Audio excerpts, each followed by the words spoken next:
উসমান রাদিয়াল্লাহু তাআলা আনহু বলেন, রাসূল সাল্লাল্লাহু আলাইহি ওয়াসাল্লাম বললেন, ইজতানিবুল খামরা ফাইন্নাহা উমুল খাবাইস। পৃথিবীর মানুষ, তোমরা নেশাদার দ্রব্য পান করো না, এটা হলো পাপের মা। এক, খুব ভালোভাবে মনে রাখেন, এটা হলো পাপের মা। দুই, আবু দারদা রাদিয়াল্লাহু তাআলা আনহু বলেন, আউসানি খলিলি, আমার খুব নিচের মানুষ, অন্তরঙ্গ বন্ধু মুহাম্মদ সাল্লাল্লাহু আলাইহি ওয়াসাল্লাম বললেন, লা তাশরাবান্না খামরান, দোস্ত আবু দারদা, নেশাদার দ্রব্য পান করো না।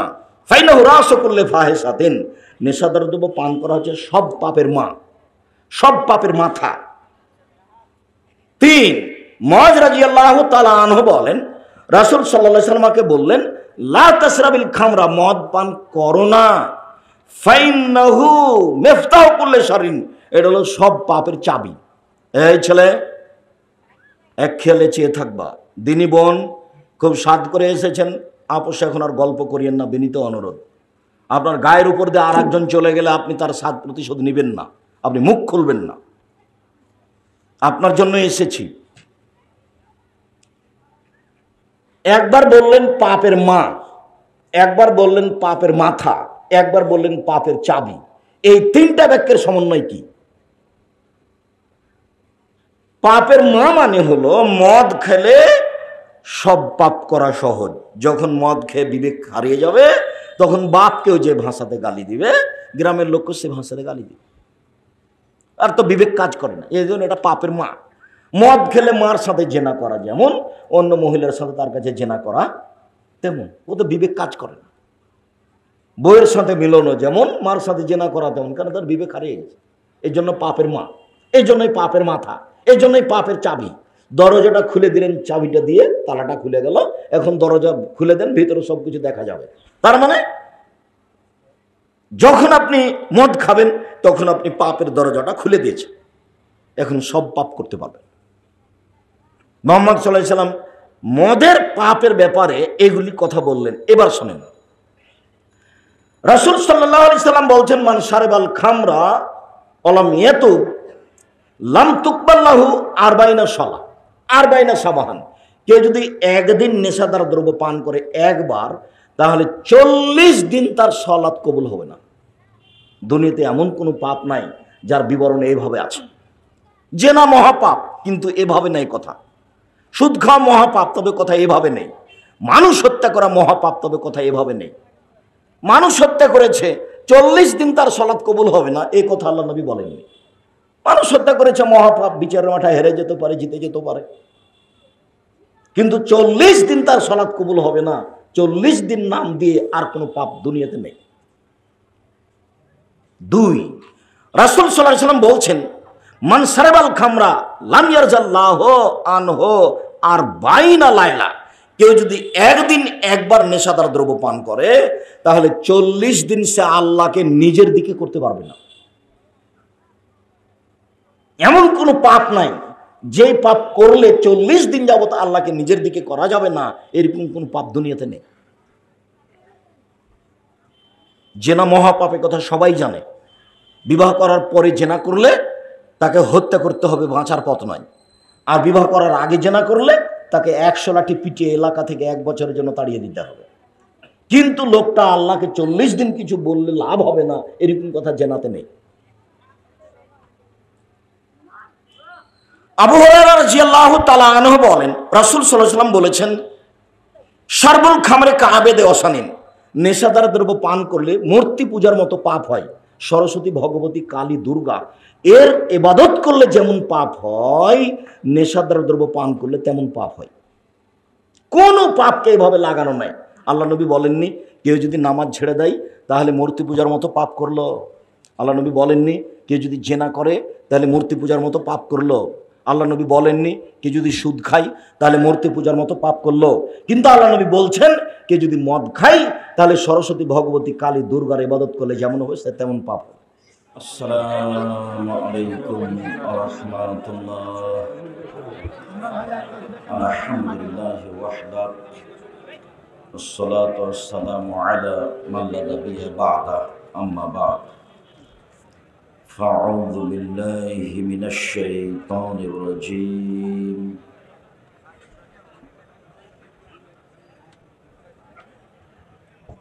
وقرن في بيوتكن ولا تبرجن تبرج الجاهلية الأولى يسألونك عن الخمر والميسر والأنصاب والأزلام قل فيهما إثم كبير ويسألونك عن الخمر والميسر قل فيهما إثم كبير عن أبي مالك الأشعري رضي الله تعالى عنه قال قال رسول الله صلى الله عليه وسلم لا يكونن في أمتي أقوم يستحلون الحرى والحرير والخمر والمعازف رواه البخاري ومسلم عن أبي هريرة رضي الله تعالى عنه قال قال رسول الله صلى الله عليه وسلم إن من أشرة الساعة أن يرفع العلم ويكثر الجهل ويكثر شرب الخمر ويكثر الزنا ويقل الرجال ويكثر النساء حتى يكون 50 امرأة للرجل الواحد رواه البخاري ومسلم। সম্মানিত দিনী ভাই বোন, প্রশংসা আল্লাহর জন্য, শান্তি অবতীর্ণ হোক আল্লাহর রাসূলের উপর সাল্লাল্লাহু আলাইহি ওয়াসাল্লাম। আজকের দিনী বৈঠকে সংক্ষিপ্ত সময়ে বক্তব্যের বিষয় নেশাদার দ্রব্য, বিড়ি, তামাক, জর্দা, সিগারেট, গুল সহ নেশাদার দ্রব্য নিয়ে আমরা এক গুরুত্বপূর্ণ সংক্ষিপ্ত তথ্যবহুল বিবরণের চেষ্টা করব ইনশাআল্লাহুল আজিজ। আপনারা যারা জায়গা পেয়েছেন বসে আছেন, যারা জায়গা পাননি তাদেরকে সম্ভব হলে বসে, নইলে ভদ্রতা বজায় রেখে গুরুত্বপূর্ণ আলোচনা শোনার জন্য অনুরোধ জানাচ্ছি। যারা দোকানপাটে আছেন, এই স্বভাব, এই আচরণ খুব খারাপ। একদিন বক্তব্য শুনতে এসে দোকানপাটে বসে থাকবেন, জিনিস কিনবেন, হাট বাজার মেরে খেয়েছেন, দোকানপাট মেরে খেয়েছেন, আজকে নিতে হবে সব কিছু। দিন ধর্মের নামে এসে এই নোংরা আচরণ থেকে বিরত থাকার অনুরোধ জানিয়ে সামনে এসে গুরুত্বপূর্ণ কোরআন হাদিসের আলোচনা শোনার জন্য আন্তরিকভাবে অনুরোধ রইল। আপনার ভালোবাসা অনেক, এ কথাই ঠিক, তবে আপনার ভালোবাসায় যেন মুনাফিকি না থাকে। আপনি ভালোবাসা আছে বলেই তো এসেছেন, এটা আমরা আঁচ করছি, কিন্তু দোকানপাটে কেন থাকবেন ওখানে? এসেছেন কিছু সময় ভদ্রতা বজায় রেখে সামনে বসে থাকার চেষ্টা করেন, নিজেকে মানুষ মনে করেন। যেসব পাপের কারণে দুনিয়াবী শাস্তি উল্লেখ হয়েছে তার একটি বড় পাপ হচ্ছে নেশাদার দ্রব্য পান করা। পাপ করলে শাস্তি হবে, সেটা জাহান্নামে। নেকি করলে জান্নাত হবে, সেটা পরকালে। পাপ করলে জাহান্নাম হবে, সেইটা পরকালে। মানুষের পাপ নেকি ওজন হবে, তারপরে জাহান্নাম জান্নাত হবে। কোনো মানুষকে সরাসরি জাহান্নামে দেওয়া হবে না। মানুষকে জাহান্নামে প্রমাণ করবেন আল্লাহ তাআলা 4 ধরনের পদ্ধতিতে। তার একটা পদ্ধতি হলো মানুষের পাপ লিখা আছে, মানুষের নেকি লিখা আছে, পাপ নেকির খাতাগুলি পড়তে দেওয়া হবে। আল্লাহ তাআলা বলেন, মানুষকে যখন খাতা পড়তে দেওয়া হবে তার পাপের, তখন মানুষে বলবে মাহলি হাদাল কিতাব লা ইউগাদিরু সাগীরাতান ওয়ালা কাবীরা। কি আশ্চর্য ধরনের খাতা! জীবনের ছোট কথাও লেখা আছে, বড় কথাও লেখা আছে, সব কথাই লেখা আছে। তার মানে আপনার পাপ নেকি লিখা হচ্ছে।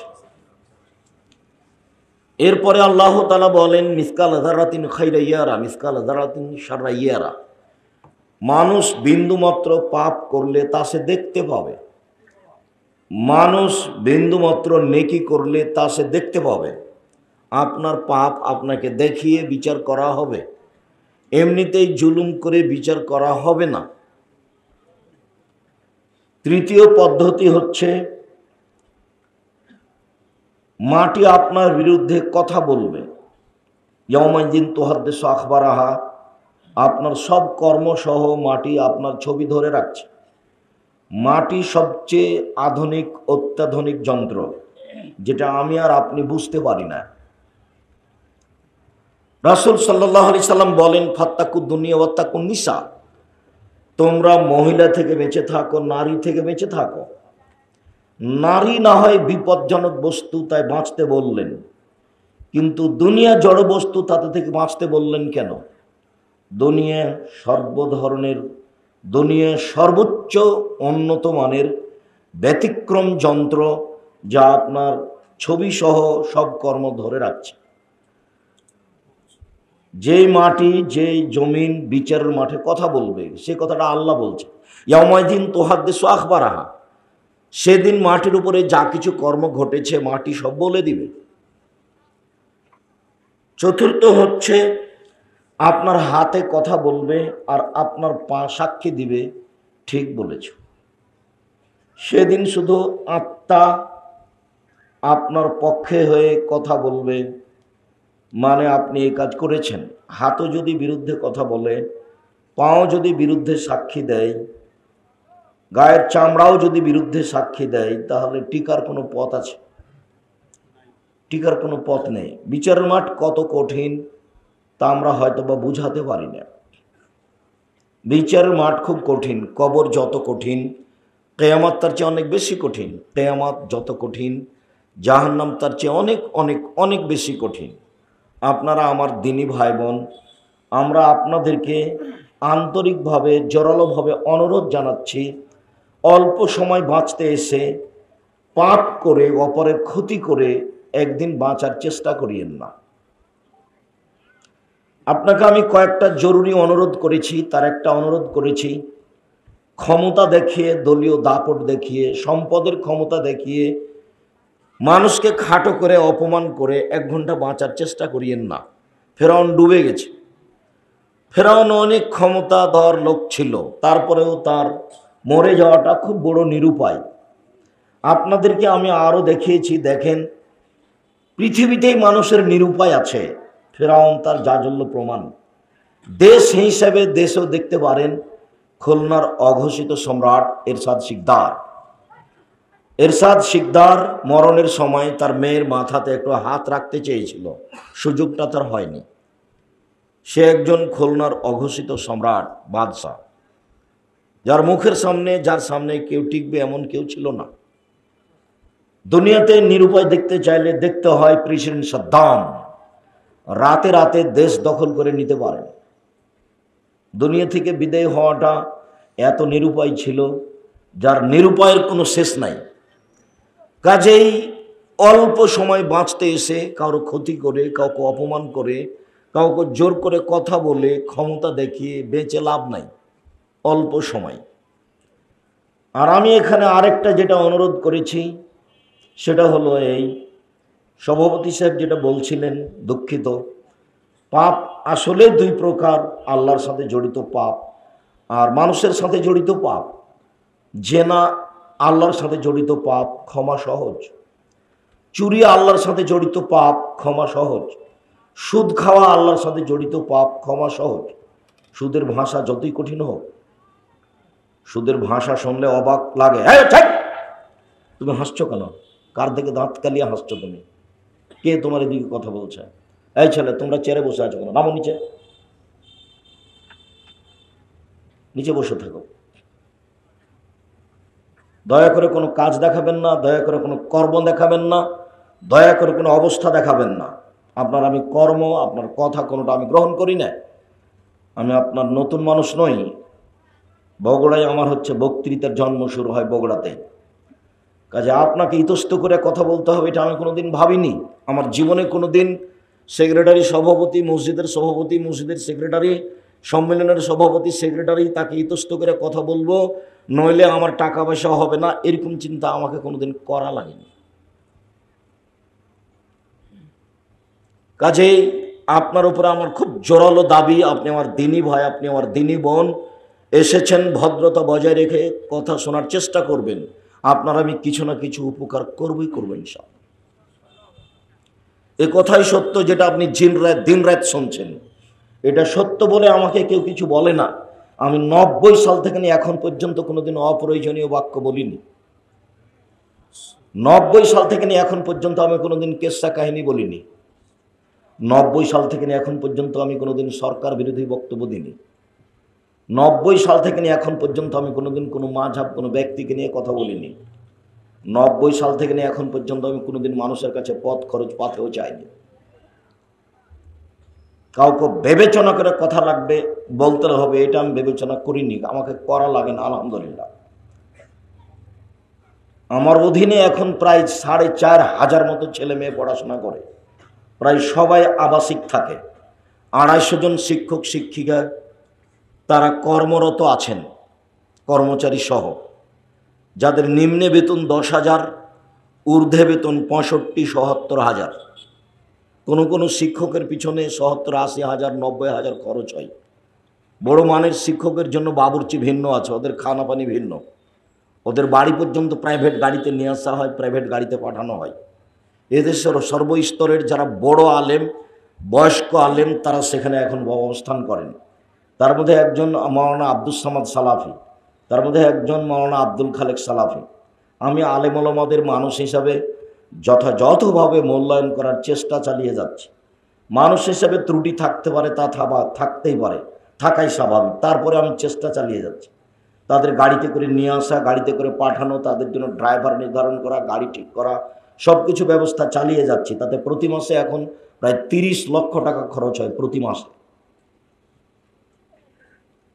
আমি এইটা বলে আপনাকে টেনশন ভোগ করতে বলিনি।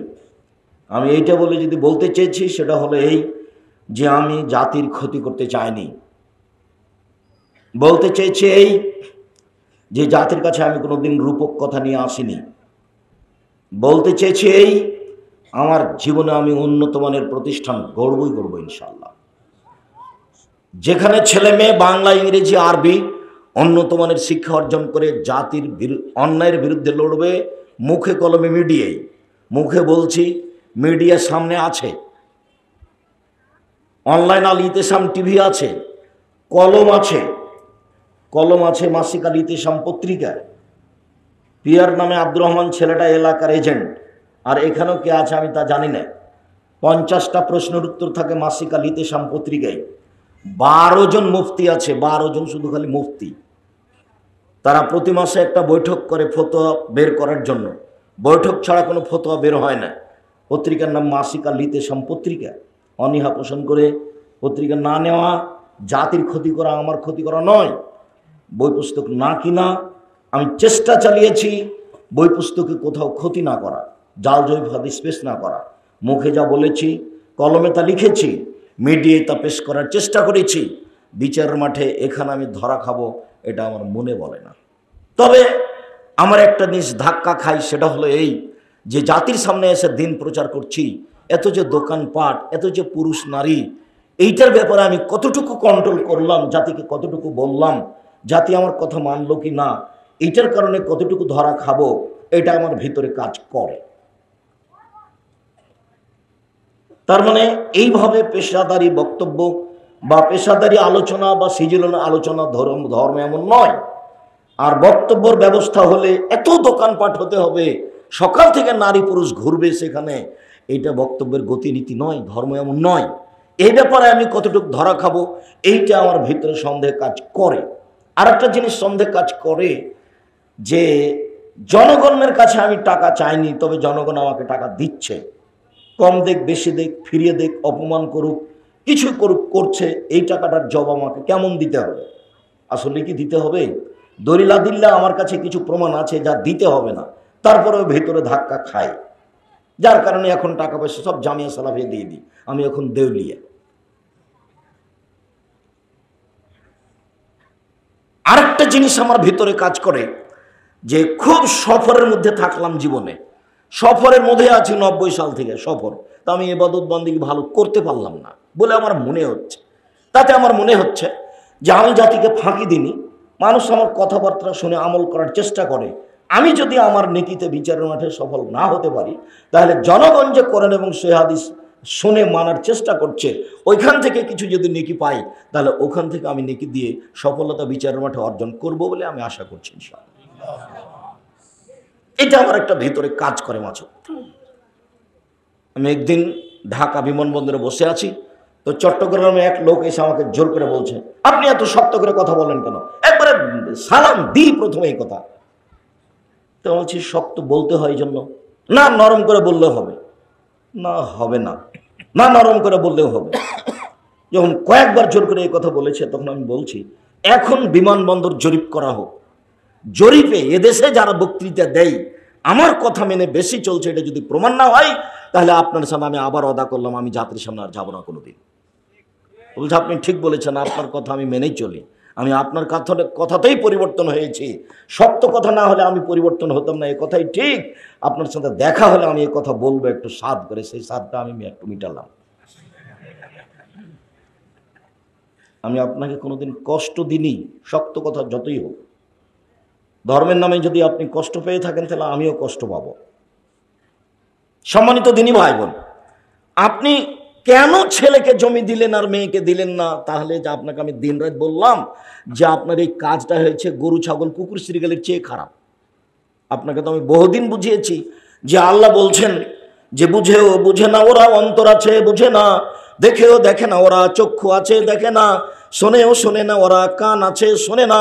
উলাইকা কালানাম, তারা পশু প্রাণীর মতো, তারা গরু ছাগলের মতো, তারা কুকুর শ্রীগালের মতো, বালু মাজাল বরং তার চেয়ে খারাপ।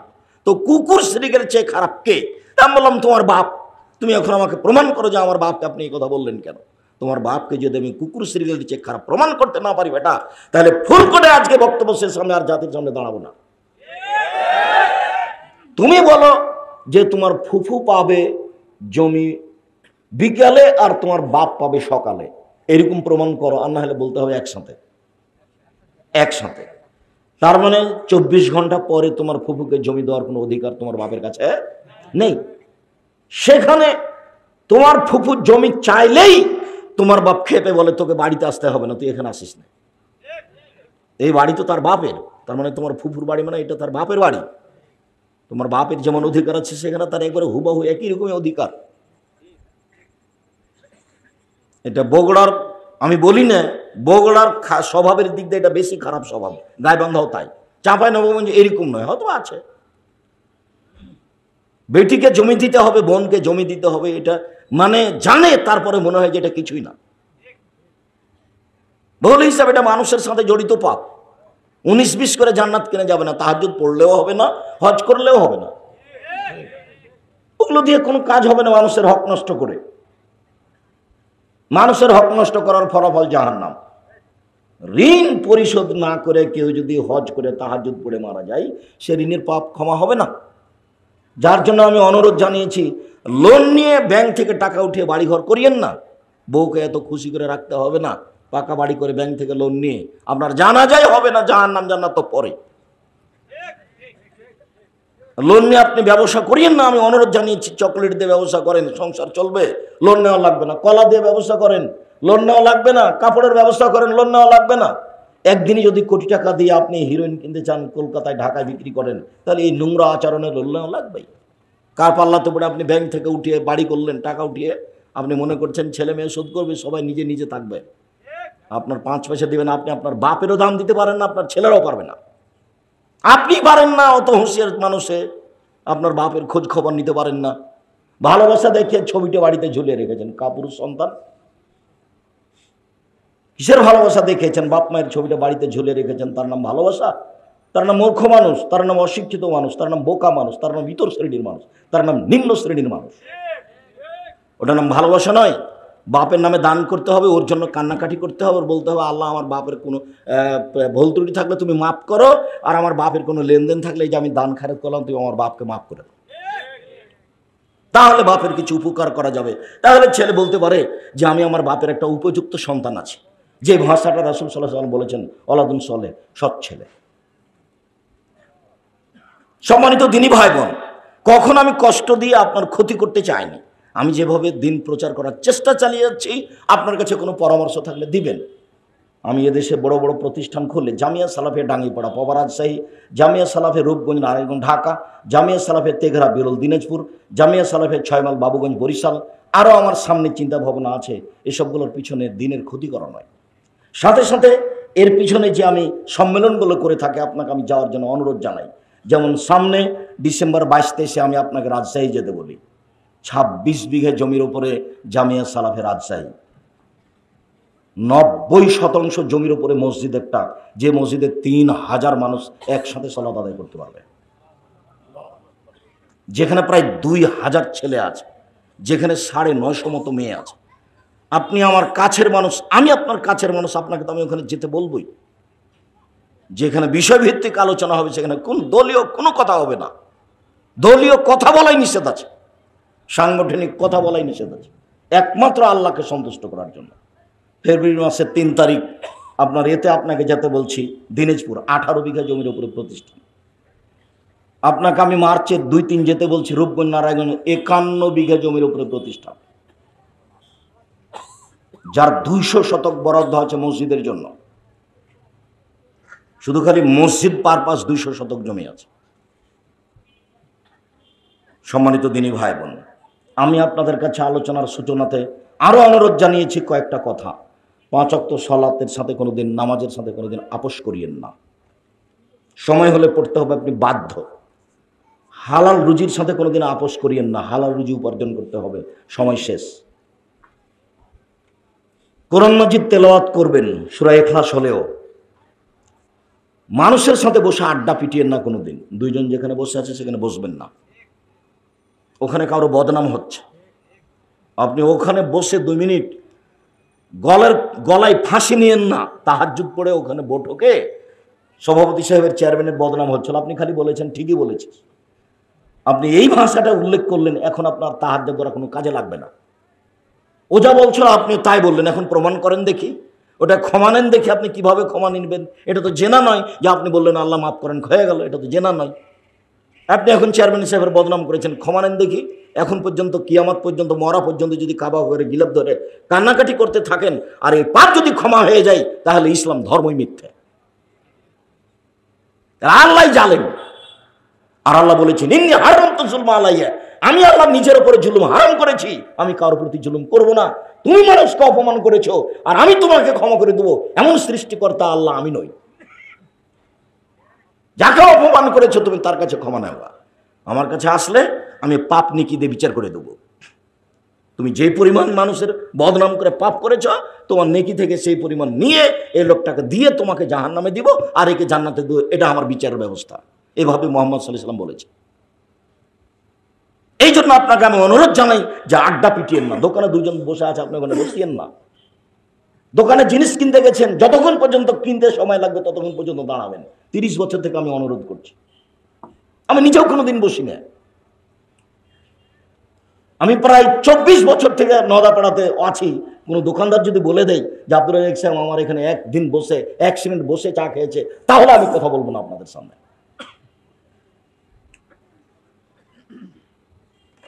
অযথা আড্ডা পিটে মানুষের বদনাম করে ইহকাল হারিয়ে পরকাল হারিয়ে কি করবেন আপনি? সময় শেষ। কালকে দেখেছিলেন 20 বছর বয়স, আজকে দেখছেন 50। আমি দেখতে দেখতেই আমার দিনী ভাই যারা আমার পাশে পাশে হাঁটে আসছিলেন, জাহান্নামে হতে পারে, জান্নাতে হতে পারে। চুরি করলে দুনিয়াবি শাস্তি আছে, হাত কেটে নেওয়া হবে। জাহান্নামও হতে পারে, জান্নাতও হতে পারে। মানুষের প্রতি অপবাদ লাগালে 80 লাঠি পিটাতে হবে। পরকালে জাহান্নামও হতে পারে, জান্নাতও হতে পারে। যদি আপনি নেশাদার দ্রব্য পান করেন, তাহলে আল্লাহর নবী বলছেন, উমর রাদিয়াল্লাহু আনহু বলছেন, আপনাকে 40 লাঠি 80 লাঠি পিটাতে হবে। পরকালে জাহান্নামও হতে পারে, জান্নাতও হতে পারে। এই কথা বলার পরে আপনাকে আমি ধারাবাহিক কয়েকটা কথা দেখাই।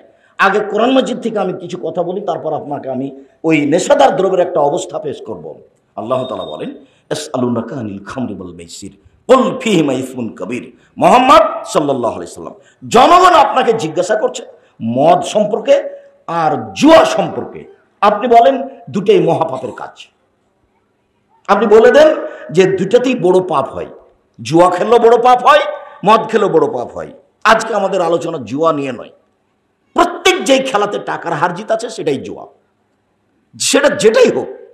ক্রিকেট হোক, ফুটবল হোক, ব্যাডমিন্টন হোক, র্যাকেট হোক, আরও কোনো কিছু হোক, বা এমনি টাকার হারজিত হোক, প্রত্যেক যে খেলাতে টাকার হারজিত আছে তার নাম হলো জুয়া। বোঝা গেল না মনে হয়? আর যেই খেলাতে টাকার হারজিত নেই, সময় নষ্ট হয়, এটাও খারাপ। এমনি বসে বসে লুডো খেলছে, টাকার হারজিত নেই, কিন্তু সময় মুসলমানকে এভাবে বসে থাকতে দিবে না। শুক্রবারে কাজ বন্ধ করে বসে থাকাটা ছুটি হিসাবে মনে করা আল্লাহর আদেশ নয়। শুক্রবার শনিবার তো বন্ধ বহু দূরের কথা, শুক্রবার শনিবার পড়াশোনা বন্ধ তো বহু দূরের কথা। দুবাই সরকার শারজাতে আছে, দুবাই আছে শুক্রবার শনিবার রবিবার। শুক্রবার গেল মুসলমানের, শনিবার গেল খ্রিস্টানের, রবিবার গেল ইহুদিদের, 3 দিন ছুটির দিন। আরো তো কত দিবস আছে আল্লাহর হস্তে। তাহলে পড়াশোনা কোথায়? প্রতিদিন মানুষকে কাজ করে খেতে হবে, তার প্রমাণ আপনি জানেন কিভাবে, একটু বলেন তো। আল্লাহ বলছেন এই যে নুদি আলাইহিস সালাম ইয়াউমুল জুমা, জুমার দিনে যখন আজান দেওয়া হবে, তোমাকে নামাজে ডাকা হচ্ছে, ফাসাইলা যিকরিল্লাহ, দৌড়িয়ে আসো সালাত আদায় করতে। ফাইদা কুদিয়াতিস সালাত, যখন সালাত শেষ হয়ে যাবে, ফান্তাজিরু, তারপরে ফান্তাসিরু ফিল আরজ, আবার দৌড়িয়ে যাও জমিতে, দোকানপাট খুলে দাও, জমি চাষ শুরু করো। তার মানে জুমার দিনও দোকান চালাতে হবে, উপার্জন করতে হবে। বাপ অতদিন পর্যন্ত কাজ করে খাবে যতদিন পর্যন্ত বাপ কাজ করতে পারে। এখন ছেলের মানুষ হয়ে গেছে, টাকা ইনকাম করছে, সেজন্য বাপ বসে থাকবে, এটা শরীয়তে অনুমতি নেই। অপচয় পয়সা খরচ করা যেমন নিষেধ আছে, প্রত্যেক দিন পয়সা উপার্জন করতে হবে, এটা জরুরি আদেশ আছে। জুমার দিন নয়, এমন কোনো দিন নাই যেটা উপার্জন করা যাবে না, এরকম শরীয়ত নয়। জুমার দিন হোক আর শনিবার হোক আর রবিবার হোক, সব দিনই পয়সা উপার্জন করতে হবে, পয়সা উপার্জন করতে হবে, এ কথাই ঠিক। আমি যার কারণে ব্যবসায়ী লোককে বলেছি যে চাঁপাইনবাবগঞ্জের মানুষের মতো ওই চাকরি করে জীবনে কিছু করতে পারবেন না। টাকা পাবেন 20,000 মাসে, বা 25,000 বা 30,000, যা বেতনের টাকা পেয়েছেন 25 দিনই শেষ হবে, 5 দিন ধার কর্য করে যাবে। তো 5 দিন যদি ধার কর্য করে যায়, তো ওই সময় যদি বাপ মা বলে যে বেটা কিছু টাকা পয়সা লাগবে, তখনও বলবে মা আমি তো কিছু করতে পারলাম না, দেখি সামনে মাসে যদি পারি। তার মানে চাকরি করে কিছু করতে পারবেন না।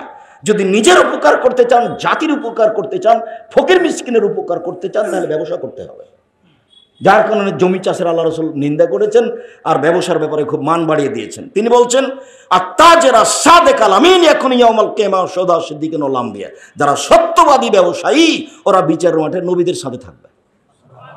এরকম উপার্জনের পথের ব্যাপারে কাউরে এরকম কোনো প্রশংসা নাই, সে জমি চাষ করা হোক আর চাকরি করা হোক। আল্লাহ রাসূল সরাসরি বলছেন সত্যবাদী ব্যবসায়ী নবীর সাথে থাকবে, ওতে টাকাও আছে বেশি, ওতে মানুষের উপকার করাও আছে।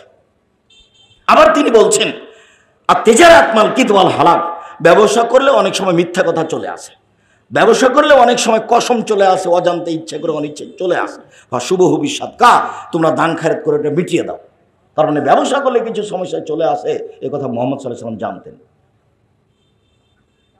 সামাজিক সমস্যা আছে, সব সমস্যার মোকাবেলে বৈধ যদি জিনিস হয়, যেটার ব্যবস্থা করছেন সেই জিনিস যদি বৈধ হয়, তাহলে সেখানে কোনো জায়গাতে যদি টাকা লাগে দেওয়া লাগে তো দিবেন। কাস্টমাররা আপনার কাস্টম অফিসে আপনার চট্টগ্রামে এসে মাল নেমেছে কয়েক কোটি টাকার, এখন জাহাজ থেকে নামাতে দিবে না, ওই একটা সিগনেচার নিতে হবে অফিসারের কাছ থেকে, তা 50,000 টাকা লাগবে। আরে নিজের টাকা দেন, ব্যবসা করে তোমাকে 50,000 টাকা দিব, মানে যদি আপনি না দেন, মাল যদি নামাতে দেরি হয়, প্রতিদিন 50,000 জরিমানা হবে। এখন ওই 50,000 দিয়ে আপনি মাল নামান, এটা আপনি মাজলুম আর হলো জালেম, এটাতে আপনি ক্ষতিগ্রস্ত নন। জমির দাম 10 লক্ষ আর জমির রেজিস্ট্রি হচ্ছে 6 লক্ষ, তো কাছাকাছি হয়ে গেল। তো জমি রেজিস্ট্রি করতে এত টাকা খরচ হবে কেন? এর নাম জুলুম, এর নাম হলো জুলুম। রক্ষা পাবে না কেউ, সাবধান থাকুন। বলছিলাম সম্মানিত দিনী ভাই বোন, আল্লাহ তাআলা বলেন ইন্নামাল খামরু ওয়াল মাইসিরু ওয়াল আনসাবু ওয়াল আজলামু রিজসুম মিন আমালিশ শয়তান। পৃথিবীর মানুষ মনে রেখো, নেশাদার দ্রব্য পান করা, জুয়া খেলে অংশগ্রহণ করা, মূর্তির আস্তানায় যাওয়া, লটারি ক্রয় করা শয়তানের কাজ। যদি লেগে যায় 40 লক্ষ টাকা, 20 টাকা দিয়ে আপনি লটারি কিনেছেন, স্বাভাবিকভাবে এই পাপ ক্ষমা হবে না, তওবা করতে হবে। লটারি হারাম, কিয়ামত পর্যন্ত লটারি হারাম। ছবি মূর্তির আস্তানায় যাওয়া চিরদিনের জন্য হারাম, মদ চিরদিনের জন্য হারাম, জুয়া খেলা চিরদিনের জন্য হারাম, কোরআন মাজিদে আল্লাহ ঘোষণা করেছেন। এবার আপনাকে আমি মদ যে হারাম ওর ক্ষতিটা আল্লাহ রাসূল কিভাবে বলছেন আপনাকে আমি 2-3টে সাইড দেখাই। একটা হলো এই যে এইগুলিকে আল্লাহ নবী দেখেন কিভাবে। এক, উসমান রাদিয়াল্লাহু তাআলা আনহু বলেন, রাসূল সাল্লাল্লাহু আলাইহি ওয়াসাল্লাম বলেন, ইজতানিবুল খামরা ফাইন্নাহা উমুল খাবাইস। পৃথিবীর মানুষ, তোমরা নেশাদার দ্রব্য পান করো না, এটা হলো পাপের মা। এক, খুব ভালোভাবে মনে রাখেন, এটা হলো পাপের মা। দুই, আবু দারদা রাদিয়াল্লাহু তাআলা আনহু বলেন, আউসানি খলিলি, আমার খুব নিচের মানুষ, অন্তরঙ্গ বন্ধু মুহাম্মদ সাল্লাল্লাহু আলাইহি ওয়াসাল্লাম বললেন, লা তাশরাবান্না খামরান, দোস্ত আবু দারদা, নেশাদার দ্রব্য পান করো না। ফাইনাহু রাসু কুল্লি ফাহিশাতিন, নেশাদার দ্রব্য পান করা হচ্ছে সব পাপের মা, সব পাপের মাথা। তিন, মুআয রাদিয়াল্লাহু তাআলা আনহু বলেন, রাসূল সাল্লাল্লাহু আলাইহি ওয়াসাল্লামকে বললেন, লা তাশরাবিল খামরা, মদ পান করো না। ফাইন্নাহু মিফতাহু কুল্লি শাররিন, এটা হলো সব পাপের চাবি। এই ছেলে, এক খেয়ালে চেয়ে থাকবা। দিনী বোন, খুব সাদ করে এসেছেন, আপোষ এখন আর গল্প করিয়েন না, বিনীত অনুরোধ। আপনার গায়ের উপর দিয়ে আর একজন চলে গেলে আপনি তার সাদ প্রতিশোধ নেবেন না, আপনি মুখ খুলবেন না।